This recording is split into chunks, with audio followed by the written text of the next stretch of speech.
ભાઈઓ અને બહેનો, આપ સૌ વિદ્યાર્થી ભાઈઓ બહેનો, ગુજરાતી બોલો, ખબર તો પડશે બધાને? હિન્દી બોલો, પડે છે બધાને? સરસ. આજે વિશ્વ પર્યાવરણ દિવસ છે. વિશ્વની અંદર ઓક્સિજન હવે ધીરે ધીરે ઘટતો જાય છે. એના માટે આપણે બધાએ શરૂઆત કરવી પડશે આપણાથી.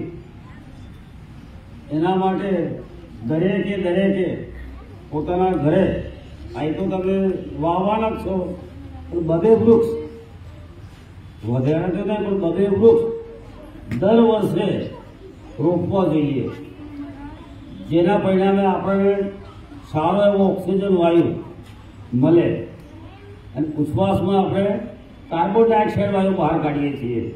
એ વનસ્પતિ તેનું શોષણ કરે છે, એના બદલામાં આપણને ઓક્સિજન આપે છે. એના માટેનો એક સોંગ છે રાજસ્થાની ભાષામાં. આપ ગાશો બધા? ફાવશે? બધા બોલો પહેલા. ઓ કોણ બીજે બાદરો એ બદરી ઓ કોણ બીજે મોઠ મેવા મિશ્રી સુરંગી રૂત આઈ મોરા દેશ ને હરેલી રૂત આઈ મોરા દેશ ને ઓ કોણ બીજે બાદરો એ બાદરી ઓ કોણ બીજે મોઠ ને વામિસરી સુરંગી રૂત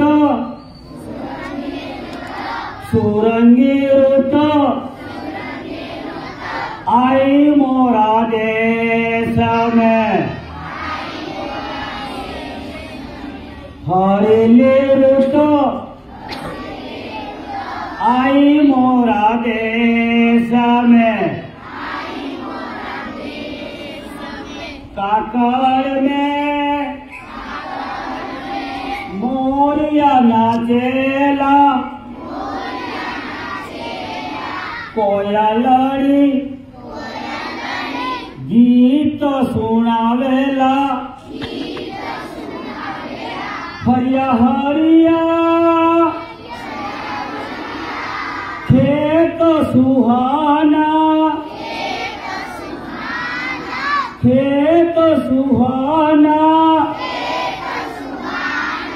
हरेली रुत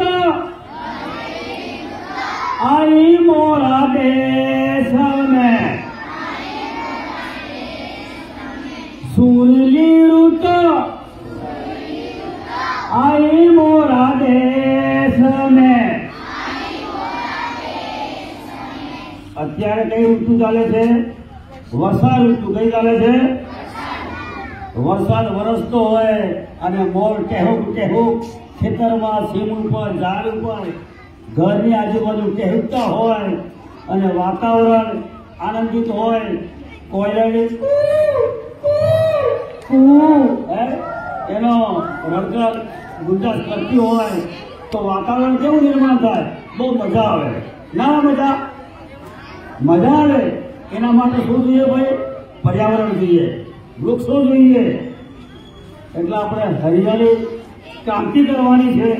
હરી મળીને બધાએ વધુ ના કહેતા કે આપણે હમણાં બહેને વાત કરી, માનગઢની વાત કરેલી.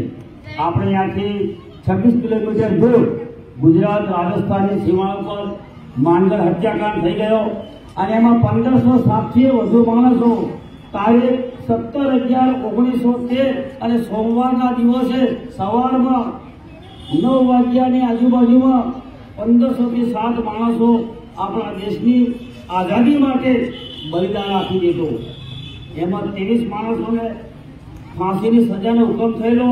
આ સંતમાં તળાવ બદલે એમાં રાણીએ થોડી વિનંતી કરી ઉપલી કોર્ટમાં એ કર્યું અપીલ, અને જેમાં આજીવન કારાવાસ, એમાં એ વખતનો આપણો પુરાણો ફતેપુરા આપણામાં જ હતું, એનો પૂજા ધીરા પારજી આનાબા નિકોબાર સેલ્યુલર જેલની અંદર 10 વર્ષની આજીવન કારાવાસની સજા થયેલી, ગોવિંદપુર સાબરમતી જેલમાં, અને બીજા કેદીઓને એ વખતે આપણામાંથી અત્યારે તો ભાઈ ભાગલા પડી ગયા, એ વખતમાં ભાગલા નહોતા પડ્યા પાકિસ્તાન, ત્યાંની અમુક જેલોની અંદર આપણા માંજર હત્યાકાંડના ક્રાંતિકારીઓને તેને હૈદરાબાદની જેલની અંદરની ધકેલી દેવામાં આવ્યા હતા. ત્યારે ભારત અને જર્મન સરકાર વચ્ચે સંધિ થઈ, અને સંધિના ભાગરૂપે ખુશાલીમાં આ લોકોને છોડેલા, અને એનો આપણો આ માંજર વિરાસત છે. બહુ જોવા જેવું છે, જાણવા જેવું છે, વિચારવા જેવું છે. એવા આપણા દેશની અંદર 100 જેટલા આદિવાસી બલિદાનો થઈ ગયા.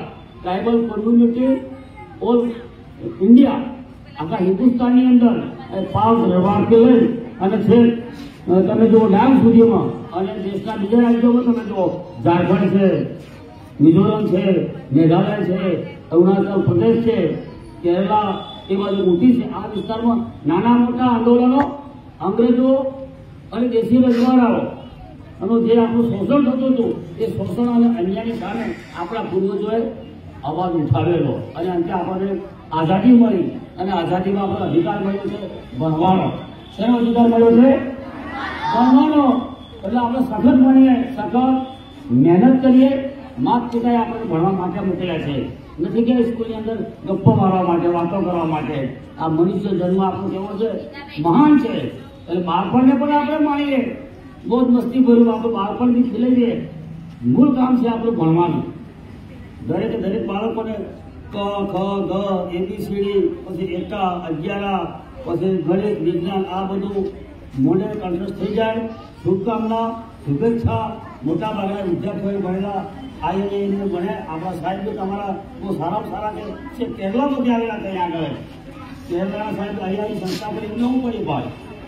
ત્યાં કેરલા અને ત્યાં આપણું સીમાવર્તી સંતરામપુર, આખું સજોડું આવ્યું. પેલા અહીંયા ભાઈ ધારવાડના સાહેબ આવેલા છોટાઉદેપુરમાં, આદિવાસી યુનિવર્સિટી બનાવી કેશગઢમાં.